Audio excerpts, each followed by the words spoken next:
말씀입니다. 사도행전 13장 7절과 8절, 신약 성경으로 208면에 있습니다. 사도행전 13장 7절, 8절, 자, 말씀을 읽어드리겠습니다. 그가 정독 서기오 바울과 함께 있으니 서기오 바울은 지혜 있는 사람이라 바나바와 사울을 불러 하나님의 말씀을 듣고자 하더라. 이 마술사 엘루마는 이 이름을 번역하면 마술사라. 그들을 대적하여 총독으로 믿지 못하게 힘쓰니. 아멘. 오늘은 대형교회 생일이죠. 정확하게 몇 월 며칠인 줄 아시나요? 그렇죠. 1994년 9월 18일입니다. 그때 이 대흥교회 하나님께서 은혜 가운데 세워 주셨습니다. 너무나 귀한 날이죠. 뭐 다른 날은 좀 잊어버려도 1994년 9월 18일 하나님께서 이 교회를 세우셨다. 우리 꼭 기억하시고요. 또 감사하시며 지내는 그런 모습들이 우리 가운데 있기를 소망합니다. 31주년입니다. 우리 사람의 나이로 말하면 청년이죠. 그렇죠? 이 청년의 시기를 이 교회가 지금 지나가고 있습니다.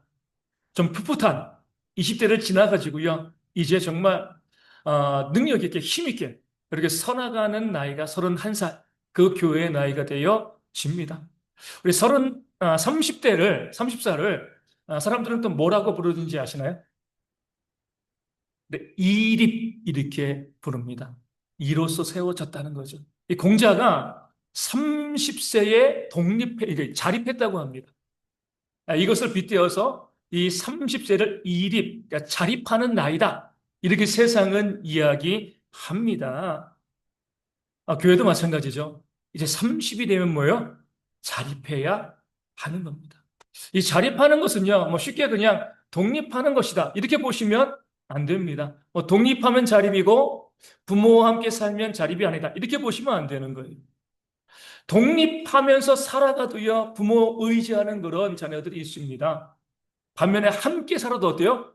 자립된 그런 자녀들이 있는 거죠. 그러니까 따로 떨어져 사느냐, 안 사느냐, 이 문제가 아니라 내가 정말 부모로부터 자립했는가, 스스로 서 있는가, 무엇으로 알 수 있죠? 그러니까 우리의 이 성숙함으로 알 수가 있습니다. 내가 뭐예요?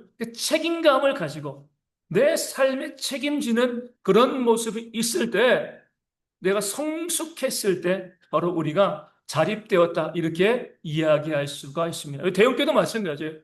독립해야죠. 자립해야 됩니다. 성숙하고 우리가 감당해야 될 그 책임을 감당하는 모습이 있을 때 이 31살 교회의 그 모습을 우리가 찾아갈 수 있게 되어지는 겁니다. 성경에서 우리 자립에 대해서 가장 분명하게 알려주는 말씀은요. 우리 솔로몬에 대한 말씀이 되어집니다. 열왕기상에 나오게 되어지는 거죠. 이 솔로몬은요. 몇 세 때 왕이 되었어요? 40세 때. 아버지 다윗이 죽고요. 그 왕위를 솔로몬에게 물려준 나이가 40세입니다. 그럴 때에 솔로몬이 왕이 되니까 하나님께서 이 솔로몬에게 찾아오시는 거죠. 테스트하시는 겁니다. 이 솔로몬이 자립할 수 있는, 왕이 됐다고 그냥 자립하는 게 아니잖아요. 자립할 수 있는 자격을 갖췄는가, 그렇지 아니한가 한번 물어보시는 겁니다. 확인해 보시는 거죠. 꿈에 나타나서 하나님께서 솔로몬에게 이렇게 말씀하십니다. 내가 내게 무엇을 줄고 너는 구하라. 그 중요한 말씀입니다. 자립을 테스트하는 겁니다. 솔로몬에게 내가 너에게 네가 무엇을 원하냐? 내가 너에게 무엇을 줄까? 구하라. 내가 줄게. 이 말씀은 뭐예요? 내가 구하는 것이요 무엇인가에 따라서 내가 자립한 자인가 아닌가가 나뉘어질 수 있다는 거예요. 내가 지금 원하는 것, 소망이 무엇인가? 내가 구하는 것이 무엇인가? 여기에 따라서 성숙한 자인가 아닌가가 나뉘어지는 겁니다. 그래서 하나님께서 그 왕이 된 솔로몬에게 물어보시는 거예요. 내가 내게 무엇을 줄고 내게 구하라. 테스트하시는 겁니다. 그럴 때 솔로몬이 뭐라고 대답을 합니까? 지혜를 주옵소서. 어떤 지혜요? 백성들을 재판할 수 있는, 판단할 수 있는 지혜. 무엇을 가지고 재판하고 판단하죠? 하나님의 말씀이죠. 그러니까 지혜를 달라는 것은 뭐예요? 하나님의 말씀을 제가 원합니다. 다른 거 다 필요 없습니다. 딱 한 가지. 내게 주신다라고 하면 지혜, 그 하나님의 말씀을 내게 주옵소서 그렇게 기도하였습니다. 그때 성경에 이렇게 나와 있습니다. 이것을 구하매 그 말씀이 주의 마음에 든지라. 하나님의 마음이 기쁜 거예요. 아, 자립할 수 있겠구나.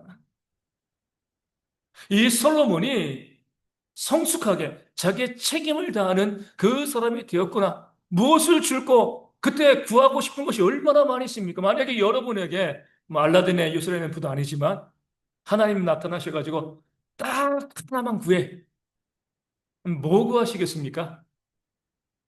하나님 1조. 1조만 있으면. 아, 많은 분들이 그렇게 구할 거예요. 뭐 돈 있으면 뭐 자리 많이 해요. 그죠? 솔로몬도 그 한나라를 책임져가는 왕으로서 하나님께서 야, 딱 하나 구해 내가 줄게. 그랬을 때 얼마나 갈등이 많았겠습니까? 네, 솔로몬은요, 지혜를 주옵소서. 이것이 하나님의 마음에 든 거예요.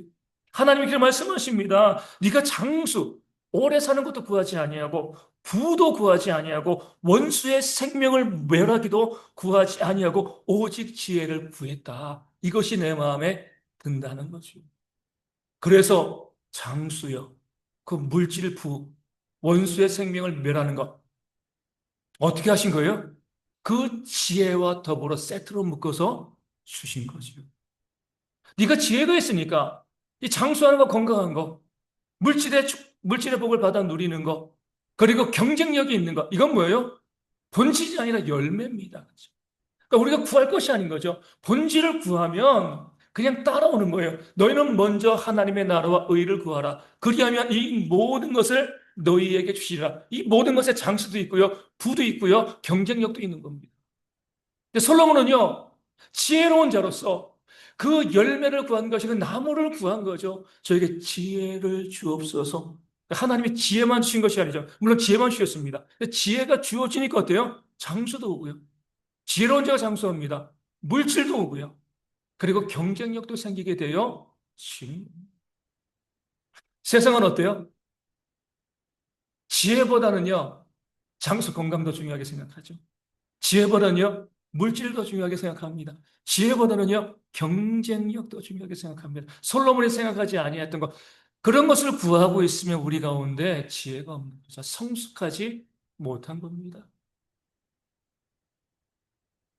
오늘 아침에 참 민망한 그런 뉴스를 하나 봤어요.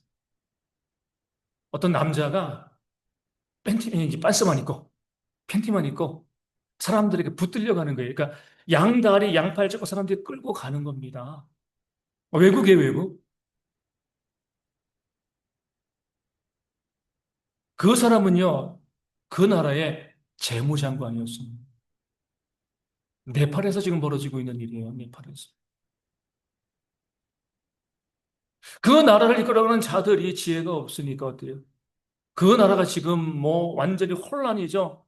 그 위기 가운데 그 나라의 재무장관으로 일하던 사람이야. 얼마나 그 뭐, 어찌됐건 뭐, 아무리 좀 약한 나라라 할지라도 그 나라에서 엘리트잖아요. 그렇죠? 전 총리의 부인은 어떻게 됐어요? 끔찍한 일이지만 시위대가 집에 가도 불 질러가지고 죽었습니다. 네팔에 지금 그런 상태인 거예요. 그리고 재무장관은요, 총리는 헬기 타고 도망가 버리고, 재무장관은 온몸이 다 벗겨져서 팬티만 입고 백성들에게, 국민들에게 지금 끌려가고 있습니다. 뭐가 부족하겠어요? 돈도 있죠, 권력도 있죠, 건강하게 다 누리고 있었는데, 뭐가 부족한 거예요? 지혜가 부족한 거예요.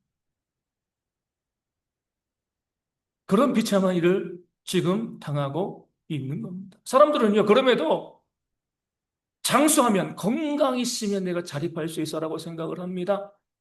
몸이 건강하지 아니하면 남의 도움을 받아야 되는 거잖아요. 그러니까 자립이 아니라고 생각합니다. 그렇지 않습니다.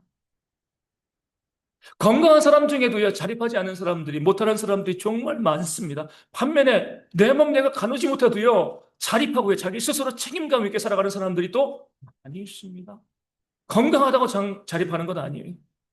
물질도 어때요? 물질이 많다고 자립하나요? 우리 많은 재벌의 자식들이 물질 가지고 얼마나 많은 무리를 일으킵니까? 돈 그렇게 많아도요, 자립하지 못해요.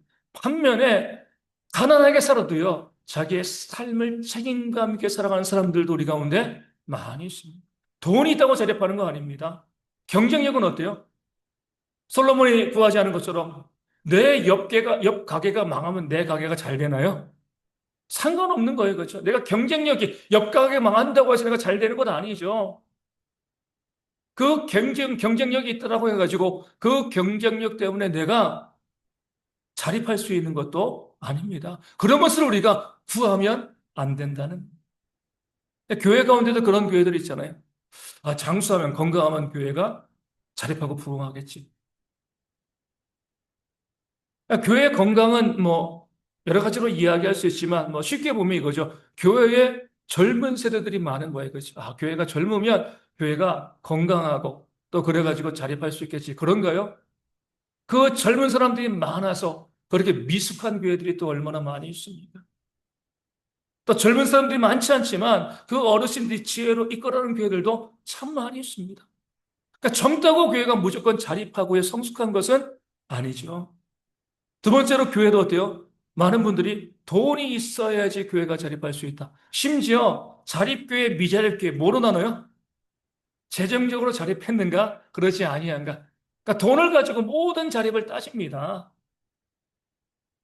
그래서 돈이 있어야지, 교회도 돈이 있어야지, 재정이 넉넉해야지 교회가 자립하는 것이지, 이렇게 이야기를 하죠. 돈 교회에서도 세상처럼 이야기합니다.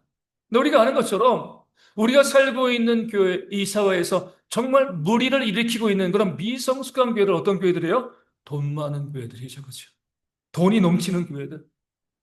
그런 교회들이 보여지는 모습이 미성숙하고 그것 때문에 얼마나 교회가 세상 가운데 많이 지탄받고 있습니다. 반면에 재정적으로 자립하지 못한 교회를 할지라도요, 거룩하게, 온전하게 그 교회를 세워가는 교회들도 많이 있습니다. 돈이 있다고 교회가 자립하는 거 아니에요. 경쟁도 마찬가지죠. 옆 교회가 망해야지 우리 교회가 부흥하나요? 우리 교회 자립하나요? 아, 저 옆에 있는 교회들, 이 뭐 구월동에 있는 교회들이 다 무너지면 다 우리 교회 오겠지. 착각이죠, 그렇죠? 그렇지 않습니다. 옆 교회도 잘 되고 우리도 잘 돼야 되고, 그렇죠? 이게 자립인 거예요, 그렇죠? 옆교회가 부흥할 때 배 아파하는 것이 아니라 박수 쳐주고요. 인정해 줄 수 있어야 돼요. 그럴 때 하나님께서 이 교회 가운데도 하나님의 일꾼들을 보내주시고 교회가 자립하고요. 교회가 성숙하게 되어 지는 겁니다.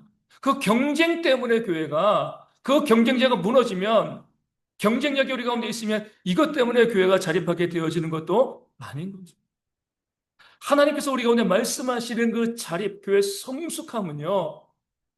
우리 솔로몬이 보여준 것처럼 뭐예요? 우리가 지혜로워지는 거죠. 우리 교회 모든 백성들, 교회 성도들이 지혜로워져서 교회가 지혜를 구하고 지혜로운 모습이 되었을 때에 하나님께서 그 지혜로운 교회 가운데 건강도 주시고요. 물질도 주시고 경쟁에서 이기는 그런 힘도 교회 가운데 부어주실 줄로 믿습니다. 그래서 우리가요. 정말 성숙한 자로서 구원받은 자로서 우리는 지혜를 구하는 솔로몬처럼 지혜를 소망하는 그런 모습이 우리 가운데 있어야 할 줄로 믿습니다. 성경을 보면 인생을 오래 산 그 사람들이 마지막에 그 자녀들에게 유언할 때 동일하게 지혜, 하나님의 말씀을 가지고 유언하는 그런 모습을 보게 되어집니다. 모세는요, 120년 살았잖아요. 그 120년의 그 삶을 다 마무리하고 백성들에게 이렇게 이야기합니다. 내가 오늘 너희에게 증언한 모든 말을 너희 마음에 두고 너희의 자녀에게 명령하여 이 율법의 모든 말씀을 지켜 행하게 하라. 아멘. 이렇게 이야기하지 않았습니다. 내가 금은 미대한 광야에 숨겨놓고 또 돈은 가나안 땅 어디다 숨겨놓고 또 가나안 땅 보면 여기는 뭐 철이 많이 나고 여기는 뭐가 많이 나고 이런 거 알려준 것이 아니에요. 그 모세가 그 삶을 마무리하면서 백성들에게 마지막으로 남긴 말씀은 뭐예요? 그 유언은 이 하나님의 말씀을 너희 마음에 둬라. 그리고 그 말씀을 너희가 지켜 행하라. 모든 말씀을 지켜 행하라. 그 지혜를 가지라는 거죠. 그것이 너희를 살릴 것이다. 120년간 살면서 40년간 그 백성을 이끌면서 돈도 경쟁력도 장수도 중요한 것이 아니라 너희가 살기 위해서 정말 중요한 것은 하나님의 말씀, 그 말씀을 지켜 순종하는 것, 지혜가 있을 때 이 민족이 살 수 있음을 깨달아 알고요. 그 백성들의 것을 마지막으로 유언하고 있는 말씀이 신명기에 나와 있는 거죠. 그리고 여호수아 시대가 되었을 때에 하나님께서 여호수아에게 무엇이라고 말씀하시죠? 우리가 잘 알고 있는 말씀 있잖아요. 이 율법책을 내 입에서 떠나지 말게 하며 주야 그것을 묵상하여 그 안에 기록된 대로 다 지켜 행하라. 그리하면 내가 내 길이 평탄하게 될 것이며 내가 형통하리라. 아멘. 솔로몬과 똑같은 거예요. 지혜를 가지고 있으라는 거죠. 율법책을 내 입에서 떠나게 하지 말고 늘 율법책의 말씀을 읽으라는 거죠. 주야 묵상하라. 그 안에 기록된 대로 다 지켜 행하라. 그러면 평탄하고 형통할 것이다. 말씀을 우선순위하고 말씀의 지혜를 가지고 있으면 내가 부어줄게. 건강 줄게. 경쟁력 줄게. 이건 열매야. 하나님께서 그렇게 여호수아에게 말씀하고 있는 거죠. 솔로몬이 그 많은 거 다 제쳐놓고요. 딱 한 가지만 구하라고 했을 때 지혜, 그 말씀을 구한 이유는요. 다윗의 유언 가운데 있습니다. 다윗이 솔로몬에게 이렇게 유언합니다. 너는 힘써 대장부가 되고 내 하나님 여호와의 명령을 지켜 그 길로 행하여 그 법률과 계명과 율례와 증거를 모세의 율법에 기록된 대로 지키라. 그리하면 내가 무엇을 하든지 어디로 가든지 형통할지라. 아멘. 다 똑같은 말씀인 거예요. 그렇죠? 그거를 솔로몬에게 이 아내가 왕하면서 어디다가 예금을 이만큼 넣어놨고 내가 부동산 이렇게 해놨고 내가 보물 숨겨놨고 우리 편은 누구고 막 이런 외적인 것을 보여준 것이 아니라 마지막으로 유언하면서 너는 대장부가 되라. 싸움 잘하는 것이 아니에요. 진짜 대장부는 어떤 사람이에요? 그 말씀을 지키고 순종하는 자. 다윗이 살아보니까 솔로몬에게 그 말을 남기고 싶은 겁니다. 물질도 헛되고 생명도 장수도 헛되고 그 경쟁력도 헛된 것이고 네가 하나님의 말씀을 가지고 그 말씀을 지켜 행하면 내가 형통하게 돼. 이것이 바로 대장부의 길이야. 마지막으로 그 솔로몬에게 다윗이 유언한 거죠. 그것을 받고 솔로몬이 하나님께 내가 나에게 구하라 무엇을 줄고 그때 무엇을 구한 거예요? 하나님의 말씀 지혜를 주옵소서. 그 지혜와 더불어 하나님께서 얼마나 놀라운 선물을 솔로몬에게 주었는가 성경은 우리 가운데 증거하고 알려주고 있습니다. 그런 지혜가 우리 가운데 있기를 소망합니다. 오늘 말씀도 잠깐 우리 언급하는데 그게 생일이기 때문에 말씀도 똑같아요. 서기와 바울은 어떤 사람이라고요? 지혜로운 자라. 그는 이방인이었습니다. 근데 그에게 무엇이 있어요? 지혜가 있죠. 지혜가 있다는 것은요, 그 마음 가운데 성령 하나님이 함께 하신다는 거예요. 성령이 있으면 성령의 지혜의 영이시기 때문에 지혜가 있는 겁니다. 지혜는 내가 만들어낼 수 있는 것이 아니에요. 찾고 구할 때 하나님께 받는 것이 바로 지혜가 되어 지는 겁니다. 이 서기와 바울에게 지혜가 있다. 어떻게 알 수 있습니까? 뭐라고 이야기하고 있어요? 바나바와 사울을 불러 하나님의 말씀을 듣고자 하더라. 지혜가 있으니까요. 말씀을 사모하게 되어지는 겁니다. 목마른 사슴이 시냇 물을 찾는 것처럼 내게 지혜가 있으면 성령이 내 안에 있으면요. 하나님의 말씀이 어때요? 그 말씀에 끌리는 거예요. 자연스러운 겁니다. 억지로 내가 말씀을 읽으려고 하는 것이 아니라 말씀을 가까이 가려는 것이 아니라 그냥 내가 말씀을 가까이 하고 싶은 거예요. 그러니까 말씀에 대한 나의 태도가 구원의 증거가 될 수 있다는 겁니다. 성령이 내 안에 계시면 내가 구원받은 백성이면 지혜가 있게 되어지고요. 말씀을 향해서 자석이 이 철이 끌려가는 것처럼 계속 끌려가게 되어 지는 겁니다. 이 하나님의 말씀 어떤 말씀이에요?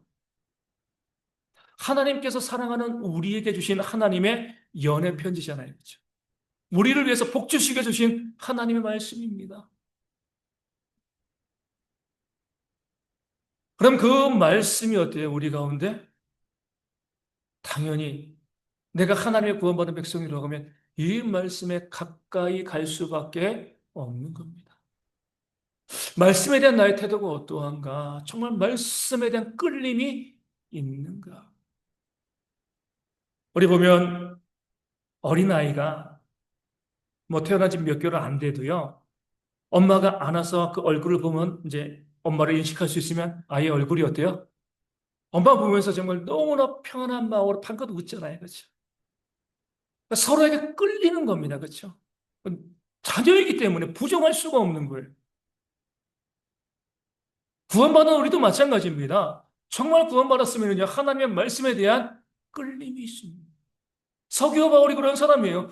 구원받고 지혜가 있는 자이기 때문에 말씀을 듣고자 하는 열망이 생기면서 그 말씀을 들으려고 했다. 이게 바로 지혜 있는 자이다라고 오늘 말씀이 알려주고 있는 겁니다. 그런데 8절에 누가 나와요? 엘루마 바예수가 나오죠. 엘루마는 뭐였습니까? 성독으로 믿지 못하게 힘쓰니 이게 어리석은 자입니다. 자기도 말씀에 관심이 없어요. 말씀을 들어도 전혀 반응하지 않습니다. 말씀이 그런가? 오히려 말씀을 대적하고요.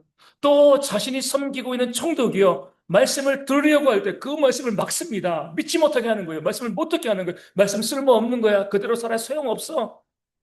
전혀 엉뚱한 소리야. 그 말씀을 부정하는 그런 말들을 계속 총독에게 해서 그 총독이 말씀에 끌리는 그 삶을 막으려고 하는 것이 이 바에서 엘로마의 모습이 되어지는 거죠. 어리석은 자예요. 그러기에 지혜 있는 총독 서기오 바울 말씀에 끌리는 자는요 그 말씀으로 어때요? 그 지혜로 하나님의 은혜와 복을 받아 누리지만 말씀을 거부하고 부정하고요 그 말씀을 듣지 못하게 하는 그 엘루마는 어때요? 하나님의 진노 가운데 임하게 되어 지는 겁니다. 조금 이제 다른 이야기가 되겠지만 몇 번 말씀드린 적이 있습니다. 제가 이제 어떤 교회에서 이렇게 말씀을 드렸죠. 그래, 주일날 오면 뭐 교회 가운데 서로 반갑고 한 많은 것도 있지만 일주일 동안 살다가 이제 일주일 만에 만났으니까 우리 성도님들 서로 만나가지고 좀 기도 제목 좀 내놓고 함께 기도 나누는 그런 모습들이 교회 가운데 많았으면 좋겠습니다. 제가 설교할 때 그렇게 말씀을 증거했거든요. 그 말씀을 듣고 두 분의 여집사님께서 그래 우리 그래야지 서로 이제 주일날 뭐 예배당 한 켠에 예배 드리고 나서 모여가지고 기도 제목을 나누고 함께 기도를 하고 그렇게 했습니다. 지혜가 있는 거죠, 그렇죠? 그런데 일주일 만에 저에게 와가지고 목사님 시험 들었어 이렇게 이야기하는 거예요. 왜요? 그러니까 본인들이 그렇게 모여서 기도하니까 교회에 오래 다니시는 분들이 지나가면서 꼴값을 떠네 이렇게 이야기했다. 근데 실제로 이런 일이 교회 가운데 많이 있습니다. 기도하면 어때요? 유세 떤다 그러고 그렇죠. 말씀대로 살려고 순종하고 그렇게 살려고 하면 그게 되겠어? 서로 격려하고 그 말씀대로 살아가려고 해야 되는데 그렇게 살려고 하는데 그런 것을 교회에 오래 다니는 교회 직분자들이요. 허리 말고 안 입고 깨보는 거. 니들이 뭐 잘났다고 그렇게 기도하고 그래.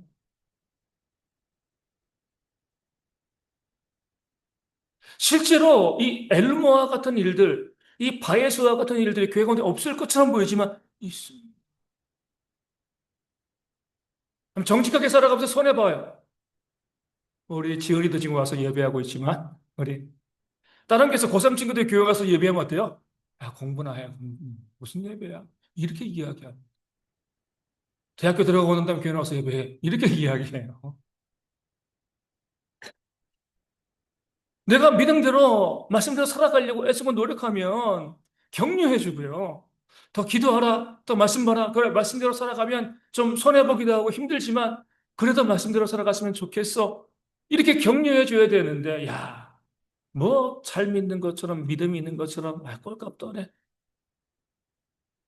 이렇게 이야기하는 경우도 실제로 교회 가운데 의외로 많이 있습니다.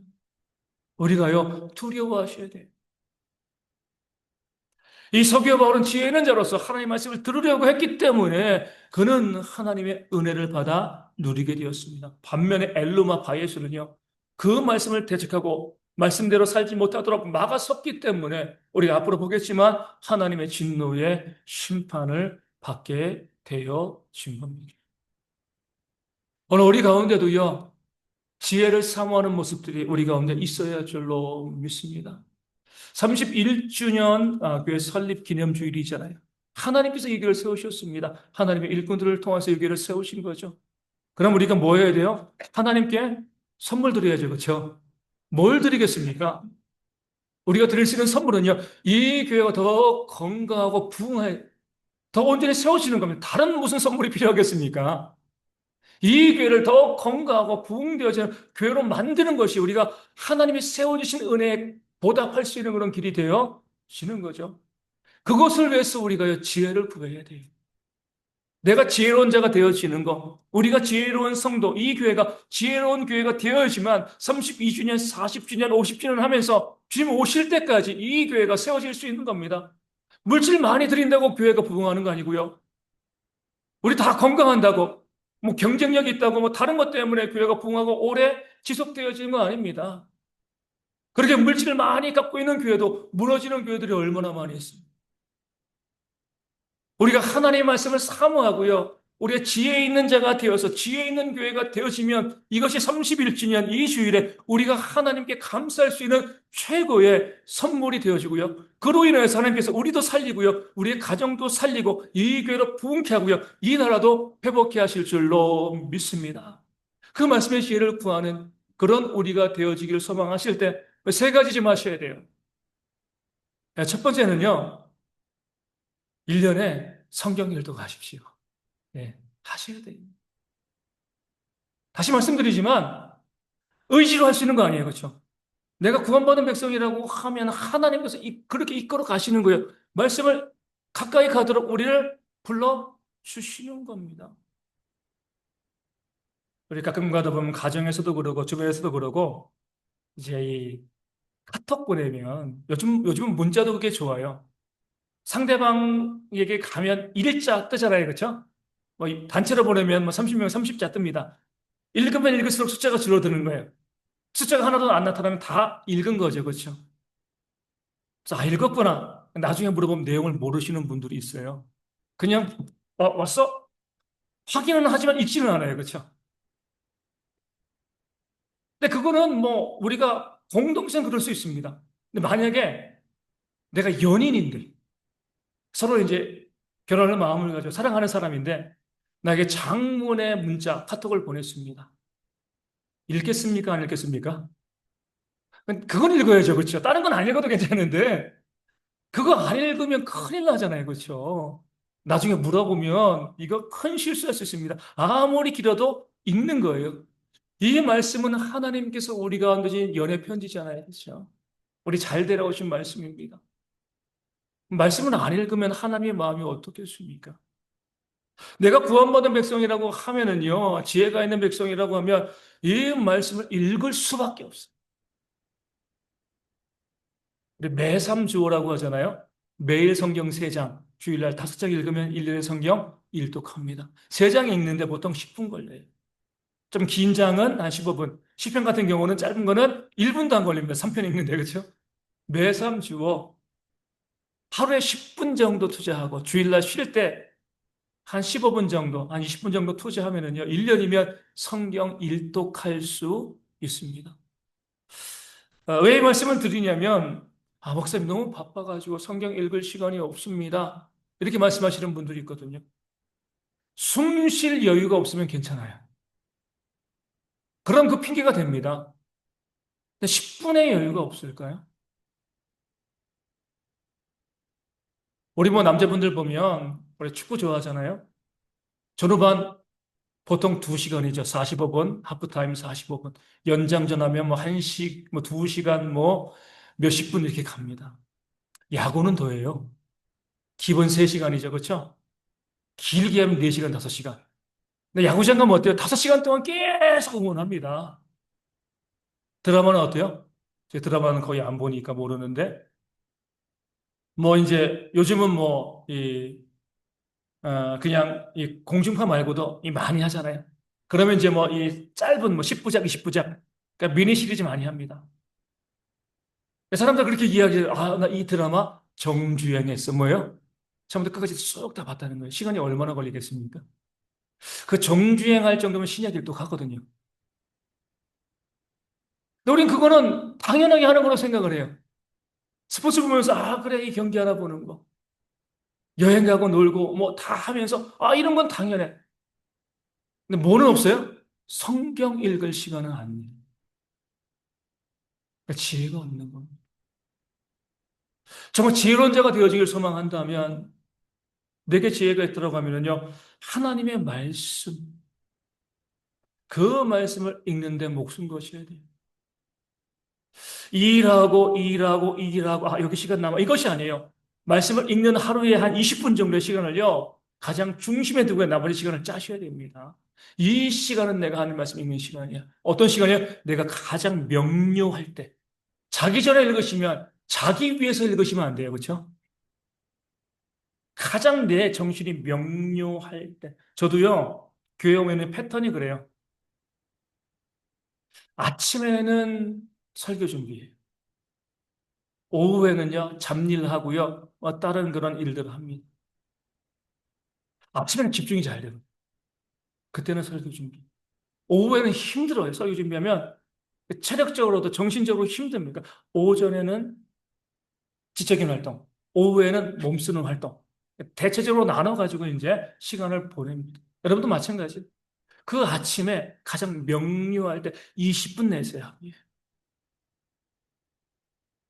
90, 11, 12 성경 일독하라는 것이 아니고요. 올해는 신약만 일독하시고, 예. 내년부터는 한번 도전해 보세요. 내가 1년에 성경 한번 끝까지 다 읽겠다. 제가 어떤 분에게 이렇게 이야기했습니다. 쉽지 않은 도전이긴 하지만 창세기만 10번, 뭐 100번 읽는 사람보다는요. 성경을 한 번 다 읽는 것이 그 사람에게 더욱더 유익한 겁니다. 끝까지 마무리 짓는 겁니다. 물론 정신없이 읽을 수도 있어요. 하지만 끝까지 읽는 게 중요합니다. 그렇게 한 번 하면 거기에 하나님이 주시는 은혜가 있습니다. 성경 일독한다고 다 지혜로운 건 아닙니다. 하지만 지혜로운 사람 중에 성경을 일독하지 않은 사람은 없어요.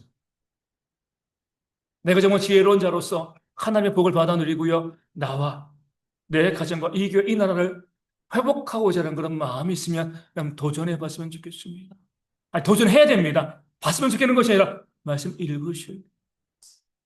오죽했으면 모세가 죽어가면서 이 말씀을 남겼겠습니까? 그렇죠? 그거 다윗이 죽어가면서 그 아들 솔로몬에게 말씀에 대한 비유를 남겼겠어요. 유대인들은요, 물론 이제 악의 축 많은 일들을 하지만 어찌되었건 번영하잖아요. 유대인들은 지금도 그래요. 성경 시대에서 지난 2025년도에도요. 12살의 자녀가 12살이 되면 성인식을 합니다. 그럼 성인식에서 그 부모가 자녀에게 주는 선물이 있어요. 뭐예요? 두루마리 성경이에요. 상징적인 의미예요. 다른 거 안 주고 그 성인식의 과정 가운데 두루마리 성경을 그 아들에게 줍니다. 내가 유산 남겨줘봤자 내가 돈 줘봤자, 부동산 줘봤자, 이게 너에게 무슨 소용이니? 다 까먹으면 의미가 없는 거죠. 이 하나님의 말씀을 받으라는, 이 말씀을 가지고 살아. 이 말씀이 너를 살릴 것이다. 상징적인 의미에서 그 두루마리 성경을요, 그 자녀들에게 수여합니다. 우리 성도님들도 정말 목회자로서 저는요, 복된 삶을 살기 바라잖아요. 그렇죠? 우리 성도들이 잘 되길 바라지, 못 되길 바라겠습니까? 그 마음 가지고 제가 마지막으로 유언처럼 남길 말을 제가 한다고 하면 저도 똑같은 말씀이에요. 말씀을 가까이 하십시오. 이 말씀밖에 없는 겁니다. 그래서 올해 성경 율동하지 못하시는 분들은요. 나머지 4개월 동안 신약 율동 한번 도전해 보세요. 그리고 내년에는요. 성경 율동 다 합시다. 그것이 이 교회에 줄 수 있는 하나님께서 이 교회를 세우시는 것에 대한 정말 최고의 선물이 되어질 줄로 믿습니다. 두 번째로는요, 말씀을 좀 잘 들으셔야 돼요. 잘 들어야 됩니다. 말씀을 그냥 듣는 것이 아니라 우리 학교에서도 그러잖아요. 똑같은 수업을 들어도요, 100점 맞는 친구 있고요, 빵점 맞는 친구가 있습니다. 똑같이 들어도 그렇죠. 잘 듣느냐, 듣지 않느냐, 여기에 차이가 나게 되어 지는 겁니다. 하나님의 말씀을 잘 들을 수 있도록 우리 성도님들 준비하셔야 되는 거예요. 일주일 동안 하나님 제가 말씀을 잘 들을 수 있도록 그 말씀을 사모함으로 들을 수 있도록 집중하여 들을 수 있도록 하나님 역사에 달라고 준비하셔야 돼요. 그렇게 사모하는 마음으로 우리가 교회 가운데 나와야지 어때요? 그 말씀이 우리 가운데 들려줍니다. 여기 있다고 다 듣는 거 아니에요. 그 사모하는 마음을 가지고 있어야지 말씀을 듣는 거죠. 제가 이제 여러분들에게 몇 번 말씀드렸지만 8월 31일 날 우리 분당 우리 교회 가서 예배를 드렸습니다. 우리 우리 그 목사님 옥하는 목사님이실 사랑의 교회 이제 부목사님으로 있다가 이제 교회를 개척하신 거죠. 근데 그 설교 때 이렇게 말씀을 하시더라고요. 본인이 사랑의 교회 부목사로 있을 때 옥하는 목사님이 설교하실 때 처음에 말씀을 듣는데 너무 감동받아 눈물이 났다는 거예요. 그 다음 주도 마찬가지고 말씀의 은혜가 너무 임하게 되어진 거죠. 그런데 3년쯤 지나니까 이런 마음이 들었대요. 아, 요즘 옥 목사님이 설교 준비를 안 하시나? 이런 마음이 들었다는 거예요. 본인이 그렇게 말씀하시더라고요. 3년쯤 되니까 그 말씀이 그냥 평범하게 들리는 거예요, 말씀이. 근데 옆을 딱 보니까 막 울고 난리가 났다는 거죠. 뭐에 문제가 있는 거예요? 듣는 자에게 문제. 물론 말씀을 전하는 자에게도 문제가 있을 수 있습니다. 그런데 계속 말씀을 듣다 보니까 준비함이 없이 말씀 가운데 나가는 겁니다. 주님께서 말씀하시잖아요. 들을 귀 있는 자는 들으라. 다 듣는 게 아니에요. 같이 듣는다고 해도 다 같이 듣는 것이 아니라 정말 듣는 자들이 있고요. 안 듣는 자들이 있습니다. 사모함으로 왔을 때 그 말씀이 들려주고 말씀의 역사가 믿음은 들으면서 나는 거잖아요. 그렇죠? 믿음의 역사가 일어나게 되어지는 겁니다. 근데 전혀 기대하지 않고 준비하지 않고 와서 있으면은요, 말씀이 내 가운데 들려지지 않는 거죠. 아무 의미, 소비의 경일기가 되어 지는 겁니다. 일주일 동안 그 말씀을 사모하는, 그 말씀을 전하는 자가 누구이건 사모하는 마음으로 와서 들으면은요, 그 사모하는 자에게 하나님께서 그 지혜의 역사를 허락해 주실 줄로 믿습니다. 그렇게 잘 듣기 위해서 뭐가 중요해요? 우리 청년들도 있지만 토요일 날 일찍 주무세요. 토요일. 예수님의 제자들이 겟세마네에서 주님께서 내가 내일 이제 죽을 텐데 나를 위해서 기도하라. 뭐였습니까? 다 졸았죠. 주님께서 말씀하시잖아요. 마음에는 원이로되 너의 육신이 약하도다. 우리 보면 안타까운 분들이 있습니다. 불면증 때문에요. 눈 뜨고 싶어도 못 뜨시는 분들이 있어요. 잠을 못 주무시니까. 자려고 해도 못 주무시는 그런 분들이 있습니다. 안타깝잖아요. 그런 경우가 아니라고 하면 우리가 하나님께 나올 때 시간을 잘 계획하셔야 되는 거죠. 아까 말씀을 읽을 때도 가장 명료한 시간에, 말씀을 들을 때도 가장 명료하게 말씀을 들을 수 있도록 내가 할 수 있으면 습관을 바꾸셔야 됩니다. 말씀을 듣는 것에 내 삶의 우선순위를 두고요. 그 시간에 맞춰가는 거예요.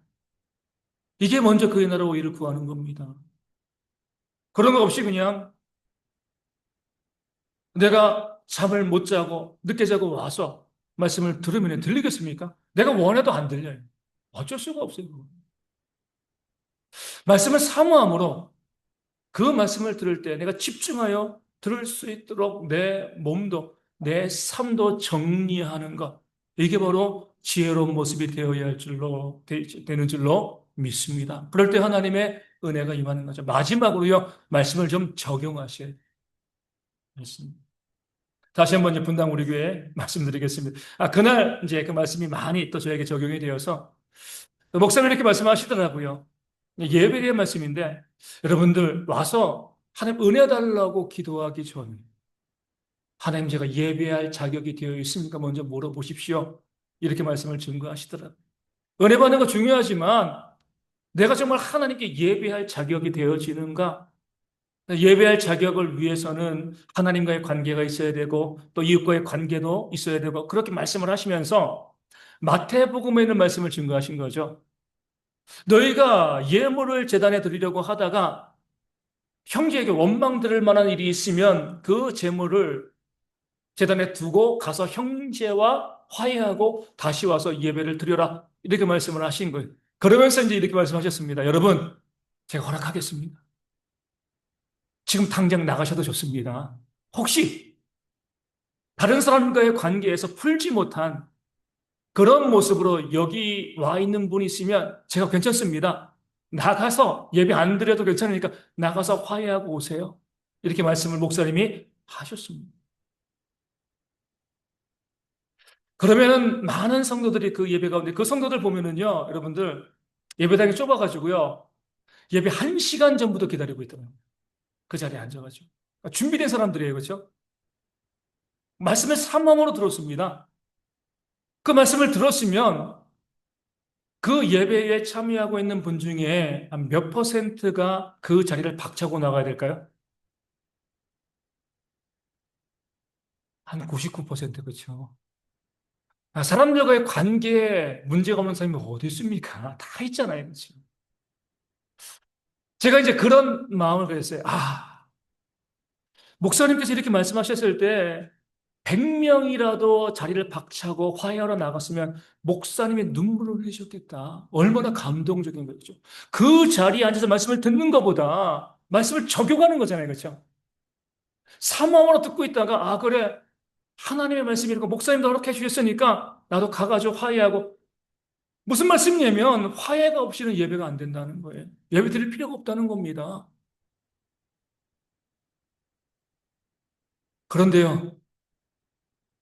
그 수많은 사람 중에 한 명도 안 나갔어요. 제 마음이 아프더라고요. 말씀을 잘 읽고, 듣는 거 정말 중요하지만 그 삶에 적용이 되어지지 않는. 이것이 무슨 소용이 있겠는가? 과연 지혜가 그들 가운데 있는가? 성경 일독 중요합니다. 하셔야 돼요. 사모함으로 말씀을 준비함으로 들으셔야 됩니다. 근데 이것이 열매 맺기 위해서는요, 지혜롭게 되어지기 위해서는요, 말씀을 적용하셔야 돼요. 원수를 사랑하라. 그래, 좋은 말씀이요. 근데 가면 미워해요. 나가면. 흩어 구제하라. 좋은 말씀이에요. 안 나가줘요. 무슨 의미가 있겠습니까? 예전에 말씀드린 것처럼 어떤 목사님이 큰 교회에 부임해 가신 거예요. 청빙 받아가지고 목사님 은퇴하시고 말씀을 증거했는데 너무나 말씀이 은혜로운 거죠. 성도들이 정말 은혜 받았어요. 그 다음 주 됐습니다. 목사님이 이 첫 주랑 똑같은 설교를 하시는 거예요. 성도들이 당황하는 거예요. 지난주에 들었던 말씀인데 똑같은 말씀을 기억하잖아요. 그렇죠? 어? 말씀을 준비 안 하셨나? 세 번째 가니까 또 똑같은 말씀을 하신 거예요. 장로님들이 난리가 난 거죠. 목사님께 와가지고 막 따지는 거예요. 아니, 목사님 설교 준비도 안 하시고 매주마다 똑같은 말씀을 하시면 이거 뭡니까? 그냥 목사님 이렇게 말씀하시는 거죠. 나도 어쩔 수 없습니다. 말씀을 듣고 성도들이 변화되지 않는데 아무리 은혜 받았다고 이야기해도 그 말씀대로 살지 않는데 나는 그 변화가 있을 때까지 똑같은 말씀을 증거하겠습니다. 선배 목사님들 이렇게 말씀을 하시는 거예요. 말씀을 증거하고 성도들이 나가면서 은혜 받았습니다. 거짓말일 수 있다는 거예요. 물론 본인이 느낀 게 잘못된 건 아니에요. 그렇죠? 근데 그것이 진짜 은혜라고 하면 삶이 변화되어야지. 은혜는 삶에서 보여지는 것이지. 그 앞에서 은혜 받았습니다. 이것으로 되어지는 것이 아니다. 이렇게 말씀을 하시는 거죠.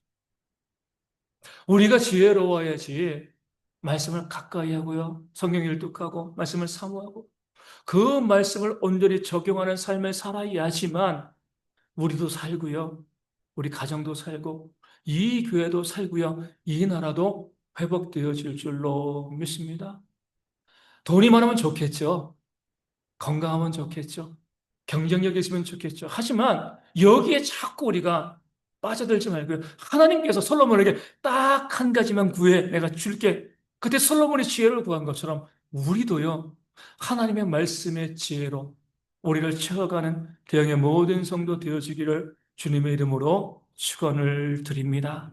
그러할 때에 하나님께서 이 31주년 이 교회가요. 40주년, 50주년, 주님 오실 그날, 주님께서 이 땅 가운데 오실 그날까지 온전히 건강하게 부흥되어지는 그런 교회로 세워갈 줄로 믿습니다. 이 말씀을 기억하시고 우리 함께 그 지혜로운 삶을 살기를 바라며